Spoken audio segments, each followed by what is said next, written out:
réduire la fracture numérique sur la relation alors, à Langevin. Alors, juste une petite remarque, puisqu'on parlait d'inclusion, on pourrait peut-être rajouter les angevines aussi au texte, hein, juste.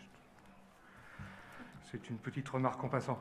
Et je suis heureux d'avoir entendu, parce que finalement, il y a des gens aussi qui choisissent de ne pas utiliser le numérique, que ce soit d'ailleurs pour des raisons presque politiques, on va dire, hein, ou simplement parce qu'ils ne veulent pas. Moi, je connais des gens qui... je ne toucherai jamais à ces machins-là, etc. Donc, j'ai été très heureux d'entendre le fait que tous les services resteront accessibles donc aux personnes qui ne veulent pas utiliser le numérique. Ce qui est différent des personnes qui sont exclues parce qu'elles ne savent pas, mais il y en a, c'est un choix de ne pas le faire. Et donc, dans ces cas-là, de prendre en compte ce choix, c'est une bonne idée. Merci, Monsieur Aurigan. La parole est à Arash Saïdi.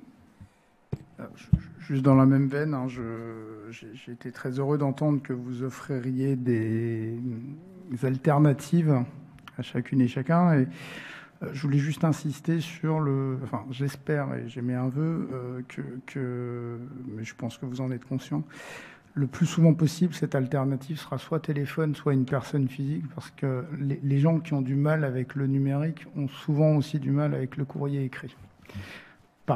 Plus par phobie, d'ailleurs, hein, pas par... mais donc, bon, pour faciliter l'accès aux services publics de ces gens-là, j'espère que dans la mesure du possible, la plupart du temps, il y aura un accès soit téléphonique, soit directement humain au service. Merci. Merci. Y a-t-il d'autres demandes d'intervention? Madame Nebula. Oui, merci beaucoup pour vos prises de parole. Monsieur Goua, votre intervention me permet de vous donner une exclusivité.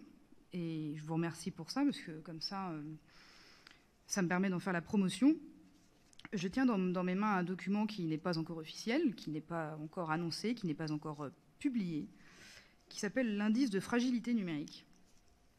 Il s'agit d'une cartographie pour savoir vers qui nous devons aller et où nous devons aller pour trouver, par quartier, les endroits où la population est le plus en difficulté avec le numérique.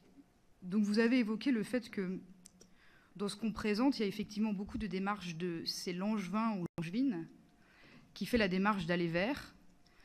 Et bien cet indice de fragilité numérique va nous permettre tout simplement l'inverse. C'est un diagnostic social et territorial qui va nous permettre de connaître, ou qui nous permet, puisque j'ai eu le document pas plus tard que cet après-midi, qui va nous permettre, si on s'en approprie correctement, d'aller nous-mêmes, en tant que collectivité, vers les Angevins et d'aller les chercher, tout simplement, sans forcer. Vous avez raison, Monsieur Aurigan, il ne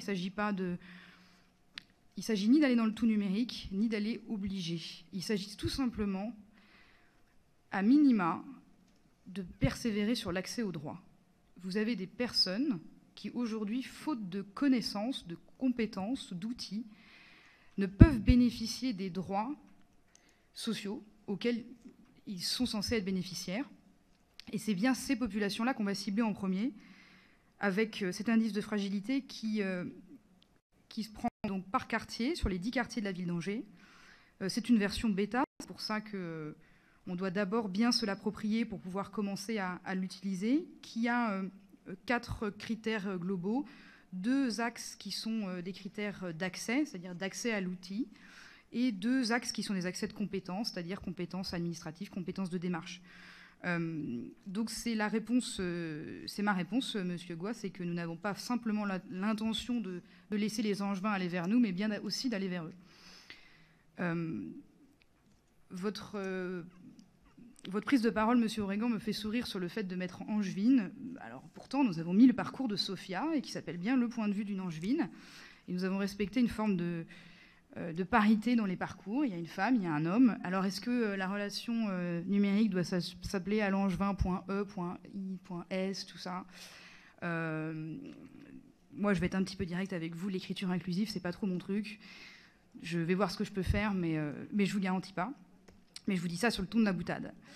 Et enfin, bien entendu, quand je parlais de maintien de service, il ne s'agit pas uniquement d'avoir effectivement du courrier, puisqu'effectivement, il y a aussi des difficultés. L'électronisme n'est qu'une extension pour certains aussi de l'illettrisme, et c'est parfois une difficulté supplémentaire. Donc, bien entendu, il s'agira d'avoir à la fois des guichets physiques et puis des guichets téléphoniques. On a un centre d'appel qui continue à énormément fonctionner. Et par exemple, je vous prends l'exemple de Mairie 55, qui est une application mobile qui a une vie en tant qu'application mobile, en tant que brique sur Vivre à Angers, mais pour autant, encore à peu près 50% des référencements sur Mairie 55 se font par téléphone.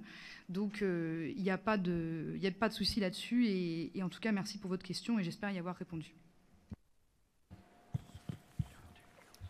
Merci Madame Nebula. Vous l'avez compris là aussi, de la même manière que vous avez